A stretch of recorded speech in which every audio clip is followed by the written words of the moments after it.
Welcome to Nirmaya Care, where health meets understanding.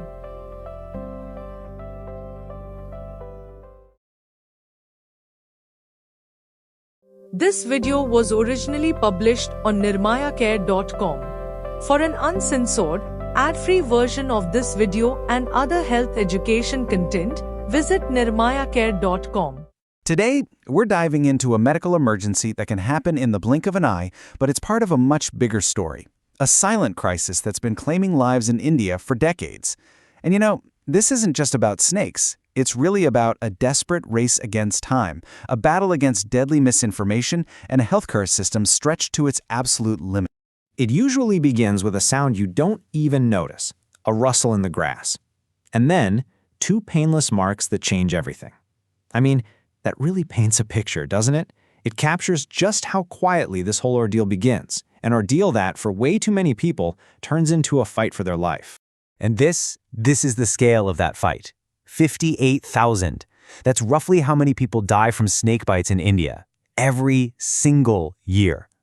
Suddenly, that one personal, terrifying moment becomes part of a massive, nationwide public health crisis. But here's the thing. The snake's venom is only half the battle. So often, it's the superstitions, the myths, and just a plain lack of correct information that can be just as deadly. What actually saves a life isn't some old ritual. It's knowing exactly what to do and what not to do in those first few critical minutes. So to really get a handle on this, you don't need to be an expert on all 200 and plus snake species in India. Nope. It really boils down to just a handful. Let's meet the 5 responsible for most of the deaths. All right, here they are. The king cobra, the Indian cobra, the common krait, the Russell's viper, and the saw-scaled viper. But what makes them so dangerous isn't just that they're venomous, it's that their venoms are so different, and they attack the human body in completely different ways. Okay, this is so important to understand. You've basically got 2 types of venom to worry about. On one side, you have the elapids. That's your cobras and kraits. Their venom is neurotoxic. Think nerves. It quietly attacks the nervous system, causing paralysis and shutting down your ability to breathe. Then you have the vipers. Their venom is hemotoxic. Think hemo for blood. It's just brutal. It attacks your blood and tissues, causing massive bleeding, swelling, and organ failure. Knowing this difference is absolutely vital for first aid. Which brings us to the most important, practical part of all this. If a bite happens, what you do in the next 10 minutes can make all the difference. Now, this isn't about curing the bite.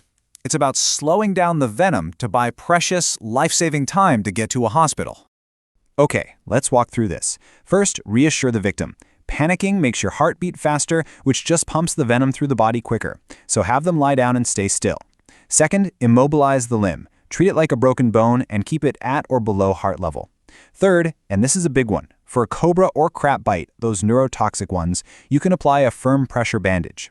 Finally, a quick clean of the wound, position them on their side, and get to a hospital immediately. But remember, all of this is just buying time. The only true cure is antivenom. Now, just as important is what not to do. This is where those deadly myths come into play. Forget what you've seen in old movies. Do not cut the wound. Do not try to suck the venom out. Absolutely do not apply a tourniquet. That can cause even more damage. And please, don't rely on fire or herbs or rituals. All these things do is waste time, and time is the one thing you don't have. Okay, and this is maybe the single most crucial piece of advice here. Remember that pressure bandage we talked about? That is only for cobra and krait bites. If you use it on a viper bite, you're trapping all that tissue-destroying venom in one place, which makes the local damage so much worse. So, when in doubt, just immobilize the limb and get to the hospital. So let's zoom out for a second. Let's look at how these individual medical emergencies add up to become a national tragedy. Because this really isn't just a string of bad luck or unfortunate accidents. It's a systemic crisis, and it's been going on for a very, very long time. Take a look at this number, over 1.2 million. That's the estimated number of people in India who have died from snake bites in just the last 20 years. It's a completely staggering figure that shows you the true scale of this emergency. And to put that in a global context, we'll look at this. India, just one country, accounts for about half of all snakebite deaths worldwide. That's almost unbelievable. It's not just an Indian problem. It is the global epicenter of the snakebite crisis. So you have to ask yourself, why is this number so high? It's a perfect storm of systemic failures. For victims who are mostly in rural areas, the clock is always ticking against them. There are long delays just getting to a hospital. And if they get there, the clinic might not even have antivenom or anyone trained to use it. And on top of all that, there's that deep reliance on traditional remedies that do nothing but burn through those precious minutes. But, despite all these devastating numbers, here's the most important thing to take away from all this. This is a solvable problem. It's a tragedy, yes, but it's one that has a clear path to a solution. This is the fundamental truth of the matter. Most of these deaths are absolutely preventable. The medicine, the antivenom, it exists. The knowledge of how to treat these bites is clear. We're not trying to solve some complex medical mystery here.